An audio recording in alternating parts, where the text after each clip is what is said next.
Sri Kuberan TV நேயர்களுக்கு astro KS ஐயங்காரின் பணிவான நமஸ்காரங்கள். குரு அதிசாரம் மற்றும் வக்ரகதி பலன்கள். குரு பற்றி பார்த்தீங்கன்னா, குரு தான் இருக்கும் இடத்தை விட பார்க்கும் இடம் மிகவும் அதிகமான சுபத்துவம் நடக்கும் அப்படின்னு சொல்கிறது ஜோதிட சாஸ்திரம். எந்த இடத்தை பார்க்கிறாரோ அந்த இடத்திற்கு உண்டான அதாவது பாவகத்துக்கு உண்டானதையும் காரகத்துக்கு உண்டானதையும் அதிபடுத்தி செய்வார் அப்படின்னு சொல்லக்கூடியது.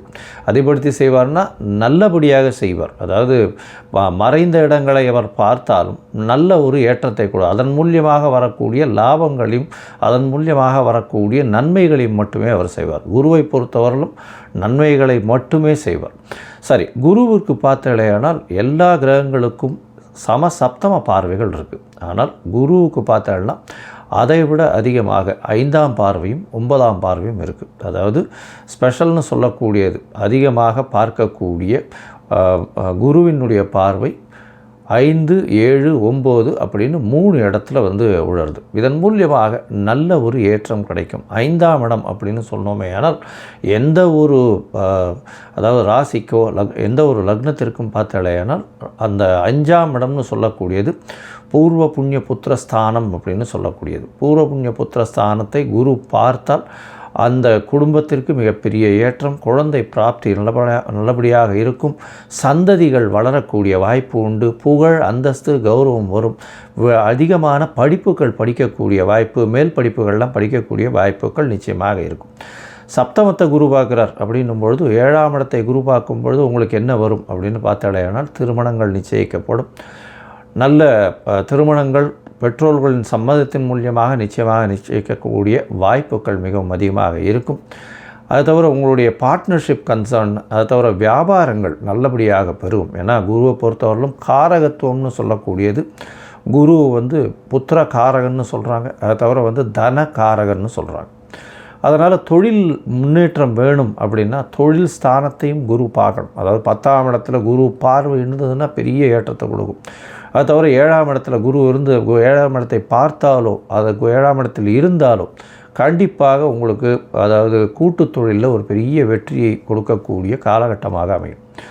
சரி, இந்த குருவுக்கு 9ஆம் பார்வை என்ன செய்யும்? குருவுக்கு 9ஆம் பார்வையின் மூலியமாக பார்த்தோம்னா வெளிநாடு போய் படிக்கக்கூடிய யோகம், வெளிநாட்டிலிருந்து அதீதமாக பணம் சம்பாதிக்கக்கூடிய யோகம், இதெல்லாம் வரக்கூடிய வாய்ப்புகள் மிகமாக உண்டு.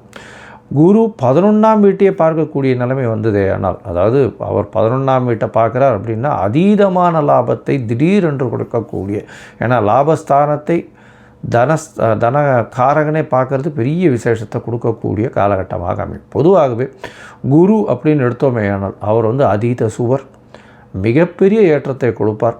அவர் நல்ல அதாவது ராசியிலேயோ லக்னத்திலேயோ ராசியிலேயோ இருந்தாரே ஆனால் நேர்மையான வழிகள் மூலியமாக சம்பாத்தியத்தை பெறுப்பார். அதை தவிர அந்த ஜாதகருக்கு பார்த்தலையானால் உடல் நலத்தில் நல்ல ஏற்றம் இருக்கும், தீர்க்கமான சிந்தனைகள் அமையும், ஏற்றமான விஷயங்களை மட்டும் செய்வார்.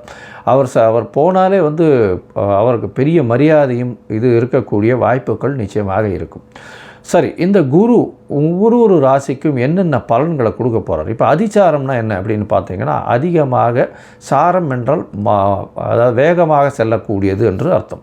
இது புவியீர்ப்பு விசையை விட்டு சற்று தள்ளி போகக்கூடிய அளவில் இருக்கும் பொழுது அது வேகமாக செல்லக்கூடிய வாய்ப்புகள் உண்டு. அதாவது சூரிய மண்டலத்தில் சுற்றி கொண்டிருக்கும் எல்லா கிரகங்களும் ஒரு சூரியனுக்கு ஒரு 4வது அதாவது அந்த எந்த கிரகமோ அந்த கிரகத்துக்கு 4, 5 அந்த மாதிரியான இடத்தில் சூரியன் போகும்பொழுது அது அதிசாரமாகவும் உடனடியாக வக்ரகதி அடைந்தும் திருப்பியும் ரெகுலரைஸ் பண்ணி வரக்கூடிய வாய்ப்பு உண்டு. இப்போ பார்த்தோம்னா குருவுக்கு 4ஆம் இடத்துல புரட்டாசி மாதத்தில் இந்த அதிசாரம் ஆரம்பிக்கிறது அதிவேகமாக செல்லக்கூடிய நேரமாக இருக்கும். அதற்கு பிறகு ஒரே மாதத்தில் அதாவது பார்த்தோம்னா 18/11/2025 அப்போ பார்த்தலையானால் குரு அதிசாரமான குரு புரட்டாசி 4 அதாவது புனர்பூசம் 4ஆம் பாதத்தில் இருந்த குரு வக்ரகதி அடைய ஆரம்பிப்பார். ஏன்னா 5ஆம் இடத்துல சூரியன் வரும்போது குருவுக்கு அந்த மாதிரியான விஷயங்கள் வர ஆரம்பிக்கும். அதற்கு பிறகு பார்த்தலையானால் 4ஆம் இடத்துலேருந்து அதாவது 4ஆம் இடத்துலேருந்து 5ஆம் இடத்துக்கு சூரியன் ஒன்றுன்னா மூவ் ஆன உடனே வக்ரகதியிலிருந்து கிட்டத்தட்ட 17/3/2026 அன்னைக்கு அவர் வக்கர நிவர்த்தியம் அடைகிறார். அதற்கு அப்புறம் வந்து ரெகுலராக போகிற மாதிரி அவர் வந்து தன்னுடைய சாரத்தை மாற்றிக்கொண்டு அதற்கு பிறகு அவர் வந்து குருவினுடைய அதாவது அடுத்த ராசிக்கு வருட கிரகமான குரு ஒரு ராசியிலிருந்து அடுத்த ராசிக்கு பெயர்வார். அது வந்து மே மாதத்தில் வருது. இப்போது அதிசாரம் வந்து கிட்டத்தட்ட ஒரு மாதம், அதாவது 8/10/2025 18/11/2025 வரலும் அதிசாரமானார். 18/11 பார்த்தேலையானால் புனர்பூசம் 4ஆம் பாதத்தில் வக்ரகதியாகி அதற்கப்புறம் மிதுன ராசிக்கு போகிறார். மிதுன ராசிக்கு புனர்பூசம் 3ஆம் பாதத்துக்கு 21/12/2025 போகிறார். அதற்கு பிறகு புனர்பூசம் 2 புனர்பூசம் 1 இது எல்லாமே மிதுன ராசியில் தான் இருக்குது. அதற்கு பிறகு வக்கர நிவர்த்தியாரர் எப்போன்னா 17/3/2026. இந்த காலகட்டத்தில் பார்த்தேன்னா குரு அதிவேகமாக செல்றதுனால நிறைய மாறுதல்களை எல்லா ராசிக்கும் ஏற்படுத்துவார். ஒரு ராசியிலிருந்து அடுத்த ராசிக்கு சென்று வருவதனால் பல மாற்றங்கள் நிகழக்கூடிய வாய்ப்புகள் உண்டு. அதுவும் தொழிலில், பண விருத்தியில், அதை தவிர கர்ப்பஸ்திரிகள் அதாவது குழந்தை பிராப்தியில், தந்தையின் வருமானத்தில், தந்தையினுடைய உடல் நலத்தில், வெளிநாடு போய் படிக்கக்கூடிய, வெளிநாடு போய் சம்பாதிக்கக்கூடிய பாக்கியங்களில் இது எல்லாத்திலையுமே மாறுதல்களை ஏற்படுத்துவார். சரி, இந்த குருவினுடைய மாற்றங்கள் ஒரு ராசிக்கும் மேஷம் முதல் மீனம் வரை எப்படி இருக்கும்னு பார்க்கலாம். அதற்கு முன்னாடி பார்த்தாலேயானால் இந்த குருவுக்கு என்ன எளிய பரிகாரம் செய்யலாம் அப்படின்னு பார்க்கும்பொழுது, குருவை பொறுத்தவரையிலும் பார்த்தேன்னா தட்சிணாமூர்த்தி அப்படின்னு சிவன் கோவிலில் இருப்பார். தென்முக கடவுளாக இருப்பார். தட்சிணாமூர்த்தியை போய் வேண்டிடுவாங்க. ஆஞ்சநேயரையும் விநாயகரையும் வழிபடுவது ரொம்பவும் நல்லது. அது தவிர பார்த்தோம்னா தட்சிணாமூர்த்திக்கு வியாழக்கிழமை ஒரு மஞ்சள் துண்டு, எலுமிச்சம்பழம் இல்லைன்னா அவருக்கு வந்து மஞ்சள் வச்சு அர்ச்சனை பண்ணிட்டு வர்றது, மூக்கு கடலை போட்டு அர்ச்சனை பண்ணிட்டு வர்றது, நெய் விட்டு விளக்கு ஏற்றிட்டு வர்றது, இதையெல்லாம் பண்ணிட்டு வரும்போது எளிய பரிகாரமாக இருக்கும். சரி, இந்த குருவிற்கு உண்டான மற்றொரு எளிய முறை அப்படின்னு சொல்ல போனால் குரு காயத்ரி மந்திரம். ஓம் ரிஷபத்வஜாய வித்மஹே கிருணிஹஸ்தாய தீமஹி தன்னோ குரு பிரச்சோதயாத் அப்படின்ற இந்த மந்திரத்தை நீங்கள் வந்து ஒரு நாளைக்கு 3 தடவையாவது சொல்கிறதன் மூலியமாக உங்களுக்கு வரக்கூடிய எல்லா பிரச்சனைகளும் நிச்சயமாக தீரும். சரி, இப்போ மேஷம் முதல் மீனம் வரை இந்த குரு அதிசார மற்றும் வக்கர பெயர்ச்சி என்னென்ன மாறுதல்களை தரும்ன்றதை பார்க்கலாம். மிதுன ராசி, மிருகசீரிஷம், திருவாதிரை, புனர்பூசம் இந்த 3 நட்சத்திரம் 9 பாதங்களை கொண்ட ராசி. ஐயா என்னய்யா இது, மிதுன ராசிக்காரர்களுக்கு எல்லாருக்குமே பிரச்சனைக்கு மேலே பிரச்சனையாக போயிட்டே இருக்கையா. இப்போ பார்த்தீங்கன்னா இந்த அதிசார வக்கர நேரம் வந்து ஒரு பெரிய காலகட்டமாக ஒரு பெரிய மாறுதல்களை உங்களுக்கு ஏற்படுத்தி கொடுக்கும். பொதுவாகவே பார்த்தீங்களேயானால் ஜென்மகுரு வனத்திலே அப்படின்னு புலிப்பாணி ஜோதிடனுடைய இது இருக்குது. அது இருந்தாலும் குரு இருக்கும் இடத்தையும் சுபப்படுத்துவார், பார்க்கும் இடத்தையும் சுபப்படுத்துவார். இது வந்து பொதுவான விதி. அதாவது அதீத சுபர்னு சொல்லக்கூடியவர். இந்த மிதுன ராசியை பொறுத்தவரையிலும் எந்த ஒரு டெசிஷனையும் எடுக்க முடியாத அளவுக்கு தள்ளப்பட்டு எந்த ஒரு முடிவுகளையும் சொல்ல முடியாத வேறு வழியே இல்லாமல் வரக்கூடிய முடிவுகளை அனுபவித்து கொண்டிருக்கக்கூடிய கட்டாயத்தில் இருக்கீங்க. இப்போ இந்த மிதுன ராசிக்காரர்களுக்கு பார்த்தீங்களேயானால் குரு அதிசாரமாக 2ஆம் இடத்துக்கு போகிறார். தனகாரகன் தனஸ்தானத்தில் போய் இருக்கார். பெரிய விசேஷத்தை கொடுக்க போகிறது. அதாவது தனகாரகன்னு சொல்லக்கூடியவரே குரு, அவரே வந்து தனஸ்தானத்தில் போய் இருக்கிறது, அதுவும் உச்சம் பெற்று இருக்கிறது, பெரிய ஏற்றத்தை கொடுக்கக்கூடிய காலகட்டமாக அமைப்போகிறது. என்ன சார் இந்த மாதிரி தான் சொல்லிகிட்டே இருந்தீங்க, இவர் அதிசாரம் பெறதுனால 2ஆம் இடத்துல போய் இருக்கிறதுனாலையும் பெரிய ஏற்றத்தை கொடுப்பார். 7ஆம் அதிபதி உங்களுடைய ராசிக்கு 7 பத்தின் அதிபதி. தொழிலில் பெரிய மேன்மை, மாற்றங்கள், ஏற்றங்கள், அதீத பண வரவு, புதிய தொழில் மாறுதல்கள் ஏற்படக்கூடிய வாய்ப்புகள் நிச்சயமாக இருக்கும். பண வரவிற்கு பஞ்சமில்லாத காலகட்டமாக இருக்கும். குடும்பத்தில் நல்ல சந்தோஷம் இருக்கும். உங்களுடைய பேச்சில் நல்ல வலிமை இருக்கும். நாவன்மை மிகவும் அதிகமாக இருக்கக்கூடிய விஷயங்களாக இருக்கும். எடுத்த காரியங்கள் சத்தியங்களாக பேசக்கூடிய வாய்ப்புகள் உண்டு.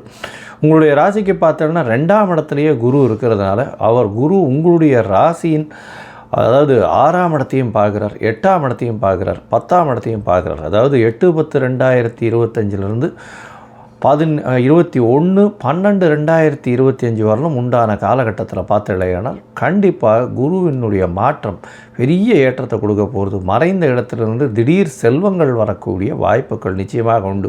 புதிய வேலை கிடைக்கக்கூடிய பாக்கியம் இருக்கும். அது தவிர பார்த்தீங்களேனால் புதிய தொழில் அமையக்கூடிய வாய்ப்பு, தொழிலில் மேம்படக்கூடிய வாய்ப்புகள் நிச்சயமாக உண்டு. இவ்வளவு நாளாக பிரச்சனைகள் எதுவாக இருந்தாலும் இப்போ பார்த்தீங்களேனால் படிப்படியாக ஒரு பெரிய ஏற்றமும் பணவரவிற்கு பஞ்சமில்லாத நேரமுமாக அமைய போகிறது. சரி, அதற்கு பிறகு என்னையே ஆகும்? திருப்பியும் ஜென்மத்திலேயே வராருன்னா, ஜென்மத்தில் வந்தாலும் வக்கரகதியிலேயே இருக்க போகிறார். மார்ச் 17ஆம் தேதி வரலும் பார்த்தடையானால் மிதுன ராசியிலேயே வக்கரகதியில் இருக்கிறதுனால, அதாவது உங்களுக்கு ஒரு பெரிய ஏற்றம், தீர்க்கமான முடிவுகளை எடுக்கக்கூடிய காலகட்டமாக இருக்கும். எடுத்த காரியங்கள் நிறைவேறும். அவங்களுக்கு குழந்தை பிராப்தி ஏற்படக்கூடிய பாக்கியம் உண்டு. அதற்கு பிறகு பார்த்தீங்களேயானால் திருமண பாக்கியம் ஏற்படக்கூடிய வாய்ப்புகள். இவ்வளோ நாளாக திருமணத்திற்கு பார்த்து கொண்டிருந்தீர்களேயானால் கண்டிப்பாக திருமண பாக்கியம் ஏற்படும். தந்தையின் வழியில் பெரிய ஏற்றம் இருக்கும். வெளிநாடு, வெளியூர், வெளிமாநிலம் சென்று படிக்கக்கூடிய பாக்கியமும், வெளிநாட்டில் சென்று வேலை செய்யக்கூடிய பாக்கியம், உத்தியோகத்தின் மூலியமாக வெளிநாடு போய் வரக்கூடிய பாக்கியமும் நிச்சயமாக இருக்கும். இந்த காலகட்டத்தில் பார்த்தீங்களேயானால் உங்களுக்கு பெரிய ஏற்றங்கள் நடக்கக்கூடிய வாய்ப்புகள் இருக்கும். எவ்வளவு நாளாக பிரச்சனைகள், ஒரு பிரச்சனைக்கு மேலே அடுத்த பிரச்சனை வந்துகிட்டே இருந்தது. இப்போ பார்த்தீங்களேயானால் நல்ல ஒரு மாற்றங்கள் உங்கள் வாழ்வில் தெரியும். 8/10/2025 நோட் பண்ணி வச்சுக்கோங்க, குறித்து வச்சுக்கோங்க. உங்களுடைய வாழ்வில் பெரிய மாற்றங்கள், ஏற்றங்கள் வரும். சரி, மொத்தத்தில் பார்க்கும்பொழுது பார்த்தீங்கன்னா இந்த அதிசார வக்கர பயிற்சி பார்த்தேலையானால் குரு பகவானுக்கு உங்களுடைய ராசிக்கு பெரிய ஏற்றம் கிடைக்கும். அதாவது பணவரவிற்கு பஞ்சம் இருக்காது. புதிய வேலை அமையக்கூடிய வாய்ப்பு உண்டு. வெளிநாடு, வெளியூர், வெளிமாநிலம் சென்று வரக்கூடிய பாக்கியம் உண்டு. புதிய தொழில் அமையக்கூடிய வாய்ப்புகள் உண்டு. போட்டிகள் எல்லாவற்றிலிருந்தும், பிரச்சனைகள் எல்லாவற்றிலிருந்தும் விலகக்கூடிய வாய்ப்புகள் உண்டு. அது தவிர உடல் நலத்தில் சற்று மேம்படக்கூடிய வாய்ப்புகள் நிச்சயமாக உண்டு. அதுவும் இந்த கொலஸ்ட்ரால், சுகர் இந்த மாதிரியான பிரச்சனைகள் இருக்கிற வாழ்க்கெல்லாம் தொடை பிரச்சனை, அது தவிர பாத பிரச்சனை, இந்த மாதிரியான விஷயங்கள், ட்ரங்கல் ஒபேசிட்டி, வயிறு பிரச்சனைகள், இந்த குடல் பிரச்சனைகள், இந்த மாதிரியான பிரச்சனைகள் இருக்கிற வாழ்க்கை நிச்சயமாக பெரிய மாற்றங்கள் ஏற்படக்கூடிய வாய்ப்புகள் உண்டு.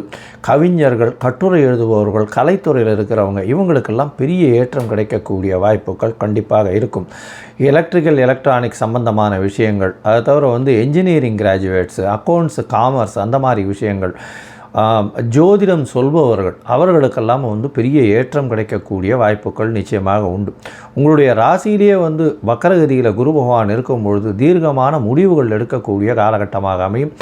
உங்களுக்கு திருமண பாக்கியம் அமையும். குழந்தை பிராப்தி ஏற்படக்கூடிய வாய்ப்புகள் உண்டு. அதை தவிர தந்தையின் மூலியமாக சொத்துக்கள் வரக்கூடிய வாய்ப்புகள் உண்டு. வெளிநாடு, வெளியூர் போய் சென்று படிக்கக்கூடிய வாய்ப்புகள் உண்டு. வெளிநாட்டிலிருந்து உங்களுக்கு புதிய ஒரு அழைப்பு வரக்கூடிய வாய்ப்புகள் நிச்சயமாக இருக்கும். இந்த மாதத்தில் இந்த காலகட்டத்தில், அதாவது குருவினுடைய அதிசார வக்கர பயிற்சியின் காலகட்டத்தில் நீங்கள் ராமநாதேஸ்வரர் கோவில்னு போரூர், இந்த சென்னை அடுத்து போரூர்கிட்ட இருக்குது, அந்த கோவிலுக்கு போயிட்டு வாங்க. அது உங்களுக்கு ஒரு பெரிய ஏற்றத்தை கொடுக்கக்கூடிய வாய்ப்புகள் உண்டு. ஏன்னா இந்த ஆலங்குடின்னு சொல்லக்கூடிய கும்பகோணம் மாவட்டம் ஆலங்குடிக்கு அடுத்து சொல்லக்கூடிய இடம் இது. அதனால் குரு பகவானுக்கு உண்டான ஸ்தலம் அப்படின்னு சொல்லக்கூடியது ராமநாதேஸ்வரர் கோவில் அப்படின்னு அதாவது போரூர் பக்கத்தில், திருப்போரூரில் போரூர் பக்கத்தில், அதாவது போரூர், குன்றத்தூர் அதுக்கெல்லாம் முன்னாடி போரூர் பக்கத்திலே இருக்கக்கூடிய கோவில் அது. நீங்கள் இந்த கோவிலுக்கு ஒரு தரமாவது போயிட்டு வாங்க. அங்கே நெய் தானம் கொடுங்க, நெய் அபிஷேகத்துக்கு தானம் கொடுங்க, தேங்காய் ஒரு 10-20 தேங்காய் வாங்கி கொடுங்க. அது தவிர பார்த்தீங்கன்னா மஞ்சள் வஸ்திரம் தானமாக கொடுங்க. உங்களால் முடிஞ்சதுன்னா முடிஞ்ச வரலும் மஞ்சள் வஸ்திரம் கொடுங்க. சுண்டல் வியாழக்கிழமைகளில் பெருமாளை கொடுத்துட்டு, அதாவது அந்த ஈஸ்வரரை கொடுத்துட்டு எல்லாருக்கும் தானம் பண்ண சொல்லுங்கள். உங்களுக்கு வந்த பிரச்சனையும் இவ்வளவு நாள் இருந்த பிரச்சனைகளும் நிச்சயமாக எல்லா விதமான பிரச்சனைகளையும் தாண்டி வெற்றி கொடி நாட்டக்கூடிய காலகட்டமாக இந்த அதிசார வக்ர குரு பயிற்சி நிச்சயமாக இருக்கும். ஸ்ரீ குபேரன் டிவியை பார்த்தமைக்கு நன்றிகள். மேலும் இது போன்ற தகவல்களை தெரிந்து கொள்ள ஸ்ரீ குபேரன் டிவியை சப்ஸ்கிரைப் செய்யுங்கள். மறக்காமல் பெல் ஐக்கானை கிளிக் செய்யுங்கள்.